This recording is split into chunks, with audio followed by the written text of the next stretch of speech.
বিন্দুর বাড়ির সামনে দিয়ে স্কুল যাওয়ার পথ।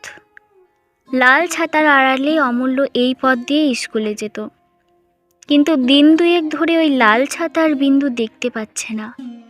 ছাদের আড়ালে বসে রাস্তার দিকে তাকিয়ে থাকতে থাকতে চোখ ভরে জল আসতে লাগলো। সবাইকে স্বাগত জানাই সুমন গল্পকথক চ্যানেলের আরও একটি নতুন গল্পের আসরে। আজ আমরা শোনাতে চলেছি শরৎচন্দ্র চট্টোপাধ্যায়ের কলমে বিন্দুর ছেলে এর পঞ্চম এবং অন্তিম পর্ব। গল্প পাঠে আমি মনিকা। শুরু হচ্ছে আজকের নিবেদন শরৎচন্দ্র চট্টোপাধ্যায়ের কলমে বিন্দুর ছেলে এর পঞ্চম এবং অন্তিম পর্ব। কত ছেলে এ পথ দিয়ে গেল, আবার ফিরল, কিন্তু কই সে তো এলো না। সন্ধ্যের সময় স্কুল ফেরত নরেনকে আড়ালে ডেকে অমূল্যর কথা জিজ্ঞেস করে বিন্দু। নরেন বলল, যদি বিন্দু কথা দেয় যে কাউকে কিচ্ছুটি বলবে না, তবেই সে বলবে। বিন্দু কথা দিলে সে বলে, অমূল্য এ পথ দিয়ে আর কখনো যাবে না। কেন?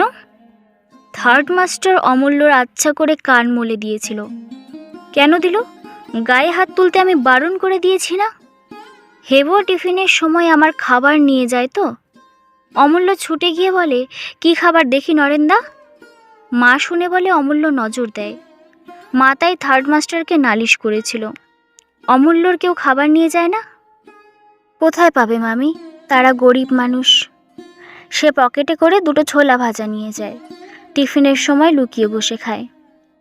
বিন্দুর চোখের সামনে সমস্ত সংসার দুলতে লাগলো।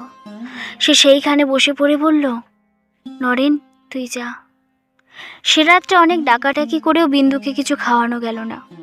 পরদিন সে প্রায় উপোস করেই কাটালো। খাবার জিনিসের দিকে সে তাকাতেই পারছিল না। সন্ধ্যাবেলা মাধব চোখ বন্ধ করে ঘরে বসেছিল। বিন্দু এসে পায়ের কাছে বসে মাধবের পায়ের একটা আঙুলের নখ খুঁটতে লাগলো। মাধব স্ত্রীর মনের কথাটা বুঝতে পেরে নরম গলায় বলল, আমি সবই বুঝি বিন্দু, কিন্তু আমার কাছে না কেঁদে বৌঠানের কাছে যাও। বিন্দু সত্যিই কাঁদছিল। বলল, তুমি যাও, গিয়ে বলো কি আমার দোষ হয়েছে, আমি স্বীকার করছি। আমি পারবো না বলে মাধব পাশ ফিরে শুলো। বিন্দু আরও খানিকক্ষণ বসে থেকে মাধবের দিক থেকে কোনো সাড়া না পেয়ে আস্তে আস্তে উঠে গেল। স্বামীর এই ব্যবহার তাকে প্রচণ্ড ধাক্কা দিল। আজ সে বুঝল সবাই তাকে ত্যাগ করেছে। বিন্দুর বাবা অসুস্থ, সেখানে যাওয়ার অনুমতি দিয়ে যাদব একটা চিঠি পাঠিয়ে দিলেন। বিন্দু চোখে জল নিয়ে গাড়িতে উঠল। বামন ঠাকুরন গাড়ির কাছে এসে বললেন, বাবাকে ভালো দেখে তাড়াতাড়ি ফিরে এসো মা। বিন্দু নেমে এসে তাকে প্রণাম করে বলল, যাই হোক, তুমি ব্রাহ্মণের মেয়ে, বয়সে বড়, আশীর্বাদ করো যেন আর ফিরতে না হয়। এই যাওয়াই যেন আমার শেষ যাওয়া হয়। এলোকেশি সেখানে ছিল। সে বলল, যাও দিদি যাও, আমি ঘরে আছি, সব কিছু দেখাশোনা করব। অন্নপূর্ণা বামন ঠাকুরনের মুখে সব শুনলেন।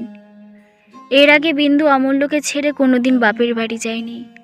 আজ 1 মাসের উপর সে অমূল্যকে চোখের দেখাও দেখেনি। তার কষ্টে অন্নপূর্ণার বুকের মধ্যে উথাল পাথাল করতে থাকে। রাতে অমূল্য বাবার কাছে শুয়ে গল্প শুনছিল।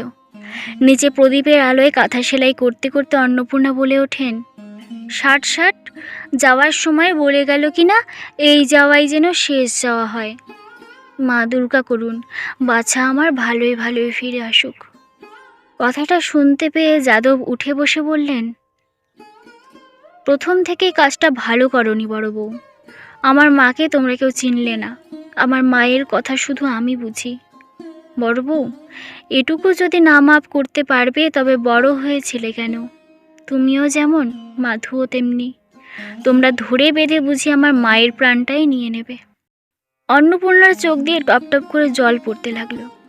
অমূল্য বলল, ছোট মা কেন আসবে না বলেছে?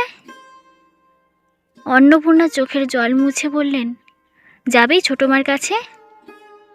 অমূল্য ঘাড় নেড়ে বলল, না। পরদিন সকালবেলা কাজের ছেলে এসে খবর দিল, বাবু কাল রাত্রে ফরাসডাঙ্গায় চলে গেছেন। মার নাকি খুব অসুখ। সন্ধ্যার পর বাড়ি ফিরে খবর শুনে কেঁদে ফেললেন যাদব। বললেন, কত সাধ করে সোনার প্রতিমা ঘরে আনলাম বড় বউ, জলে ভাসিয়ে দিলে। আমি এখনই যাব। দুঃখে আত্মগ্লানিতে অন্নপূর্ণার বুক ফেটে যাচ্ছিল। একটু পরেই মাধবের গলার স্বর শোনা গেল। অন্নপূর্ণাকে দেখতে পেয়ে শুকনো গলায় বলল, বৌঠান, শুনেছ বোধহয়। অন্নপূর্ণা মুখ তুলতে পারলেন না। মাধব বলল, অমূল্যর একবার যাওয়া দরকার, মনে হয় শেষ সময় এসে গেছে। অন্নপূর্ণা উপর হয়ে ডুকরে কেঁদে উঠলেন। যাদব ও ঘর থেকে পাগলের মতো ছুটে এসে বললেন, এমন হয় না মাধু, আমি বলছি হয় না। আমি জ্ঞানে অজ্ঞানে কাউকে দুঃখ দিইনি। ভগবান আমাকে এ বয়সে কখনো এমন শাস্তি দেবেন না। আমি গিয়ে মাকে ফিরিয়ে আনব। তুই উতলা হোস না মাধু, গাড়ি সঙ্গে আছে। ওঠো বড় বউ, আয় অমূল্য। চারজনেই উঠে বসল গাড়িতে। যাদব বললেন, তারপর? মাধব বলল, আমি তো ছিলাম না, ঠিক জানি না। শুনলাম দিন চারেক আগে জ্বর হয় এবং ঘন ঘন অজ্ঞান হয়ে যেতে থাকে। তারপরে এখন পর্যন্ত কেউ ওষুধ কি এক ফোঁটা দুধ অবধি খাওয়াতে পারেনি। কি হয়েছে ঠিক বলতে পারছি না, কিন্তু আশা আর নেই। যাদব জোর দিয়ে বলে উঠলেন, খুব আছে, আজ পর্যন্ত মিথ্যে বলিনি, আমার এ কথাও মিথ্যে হবে না। মাধব দাদাকে প্রণাম করে চুপ করে বসে রইল। কতদিন থেকে যে বিন্দু না খেয়ে খেয়ে নিজেকে শেষ করে আনছিল তা কেউই জানতে পারেনি। বাপের বাড়ি এসে জ্বর হয়েছিল, দ্বিতীয় দিন 2-3 বার অজ্ঞান হয়ে গেল। শেষবার তো জ্ঞান আর আসতেই চায় না। অনেক চেষ্টার পর যখন জ্ঞান ফিরল, তখন দুর্বল নারী একদম ক্ষীণ হয়ে গেছে। খবর পেয়ে মাধব এলো।